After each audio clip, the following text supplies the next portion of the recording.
और कैसे लोग बढ़ जाते हैं। गोस्वामी जी ने दर्शन दिया चौपाई में, बाड़े वहु खल चोर जुआरा। कैसे लोग बढ़ गए? खल, जब खल माने होता है दुष्ट। गोस्वामी जी ने अपनी चौपाई को बड़ी क्रमबद्ध लिखा है। पहले लिखा बाड़े खल, दुष्ट बढ़ गए, फिर लिखा चोर। तो कहीं जो दुष्ट होगा वो चोरी जरूर करता होगा। उसके बाद लिखा जुआरा, जो दुष्ट होगा वो चोरी जरूर करता होगा, और जो चोरी करता होगा वो जुआ जरूर खेलता होगा। आगे लिखा जेहि लंपट पर धन पर दारा, वह धन का और स्त्री का लोलुप व्यक्ति होगा। वो पराई धन संपत्ति पर बुरी दृष्टि डालता होगा और पराई बहु बेटी पर भी कुदृष्टि डालता होगा। कौन? जो दुष्ट होगा। अब जरा क्रम देखिए, बाड़े बहु खल चोर जुआरा, जो दुष्ट होगा चोरी करता होगा। अब अगर ज्यादा बड़ी चोरी नहीं करता होगा है? तो कछु नहीं कहू के खेत पे पहुंचो और बड़ी सी लकड़ी अगर बड़ी मिल गई, कहू के खेत की पिंडी वगैरह, तो वही उठाए ले आओ है? क्योंकि चोरी करने का स्वभाव है। तो बड़ी नहीं करेगा तो छोटी करेगा, करेगा जरूर। फिर जब चोरी करना सीख जाएगा तो जुआ भी खेलेगा, और जब जुआ खेलेगा तो जिस जुआ खेलने के लिए जरूरत पड़ती है पैसों की। आपने सुना था कि जुआ में पांडवों के राज्य चले गए, तो हमारे पास कितनी धन दौलत हो सकती है। वो जुआ खेलता होगा, और जब जुआ खेलेगा तो पैसों की जरूरत पड़ेगी, तो फिर दूसरे की संपत्ति हड़प करेगा और पराई बहन बेटी पर कुदृष्टि डालेगा। कहीं जब ऐसे लोग बढ़ गए तो गोस्वामी जी ने सावधान किया, जो दुष्ट होगा, चोरी करता होगा, जुआ खेलता होगा, पराई धन संपत्ति और बहन बेटी पर कुदृष्टि डालता होगा, ऐसे बच्चे अगर जिस घर में पैदा हो जाए तो उस घर की सबसे पहले माताएं सावधान हो जाएं। आप कहें माताएं, तो देखिए हम अपनी तरफ से कुछ नहीं कह रहे हैं, गोस्वामी जी लिख रहे हैं मां नहीं मात। सबसे पहले वो अपनी माँ को ही नहीं मानेगा। उस घर की माता मम्मी पहले सावधान हो जाए। अब मम्मी की बात क्यों नहीं मानेगा?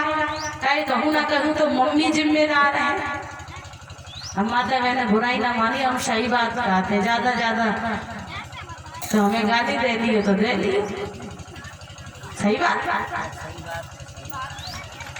तो कहीं सबसे पहले हो जाए माता सावधान। वो सब माँ नहीं मात, सबसे पहले वो अम्मा की बात नहीं मानेगा। और जब अम्मा की बात काहे ना माने, काहे की वजह से जो सिखाया है ना वो अम्मा नहीं सिखाया है। पिताजी की जेब से उसने 10 रुपए निकाले सबसे पहली बार, और जाए के दुकान पे खर्च करके खाए चाट के बाप घर आया।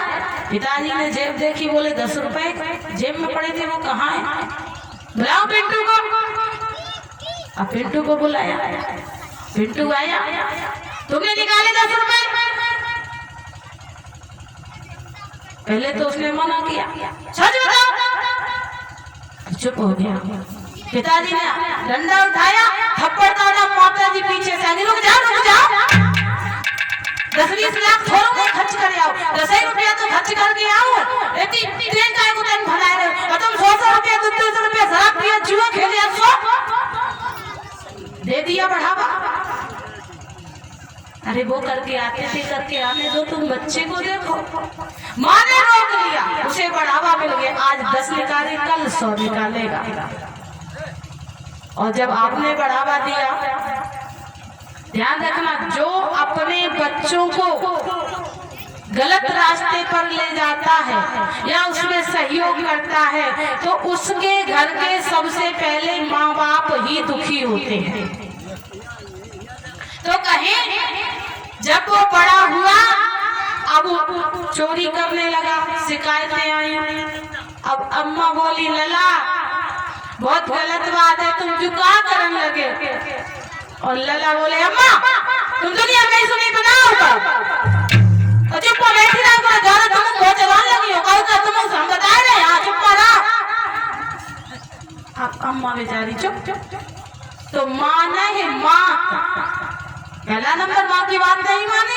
अब पिताजी जब सोचे कि अब हमारा नंबर नहीं है, दूसरा नंबर गोस्वामी जी ने तुम्हारा भी लगा दिया पिता माँ नहीं मात पिताजी को भी नहीं मानेगा।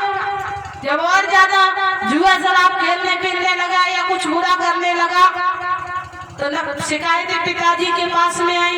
पिताजी बोले कह देना तूने ये तो करो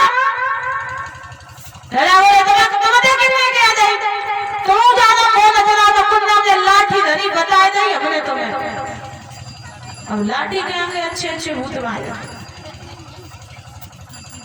पिताजी बेचारे चुप तो माने मात पिता पहले तो माता को नहीं मानेगा, दूसरे नंबर पर पिताजी का नंबर है और जो माँ को ना माने बाप को ना माने फिर देवी देवता उनकी खैर नहीं है। वे भर के अलमारी में अगर द्वार नाली में पटक दे तो पटक दे बार को रोक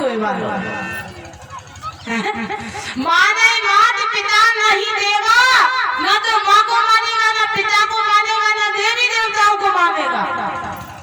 और चौथा नंबर आया संतों पे साधु सन करवावे सेवा और वो बाबा की झोली झंडा छड़ाए ले साधुन की तो कोई बड़ी बात नहीं है। कहीं जब ऐसे घर में बालक उत्पन्न हो जाए तो सावधान हो जाना चाहिए। और ये कोई और नहीं है, वो स्वामी बाबा लिख रहे हैं, भगवान शंकर मैया पार्वती को समझा रहे हैं देवी कि जिनके आचरण भवानी ते ही जानो निश्चर समुदाय।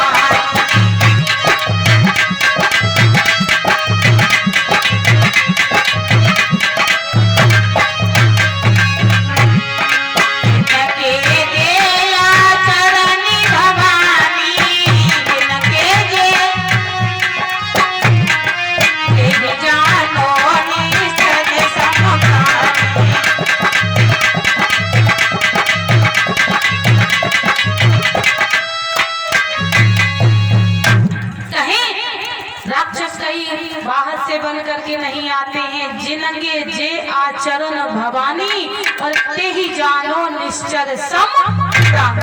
ऐसे लोग ही राक्षसों की गिनती में आते हैं। इस प्रकार से आज सुखदेव जी महाराज कहते हैं जब दुष्टों का बोलबाला बढ़ गया तो मेरे प्रभु को इस पृथ्वी पर अवतार लेकर के आना पड़ा। कहीं इधर जब दशरथ जी के घर में पुत्र का जन्म नहीं हुआ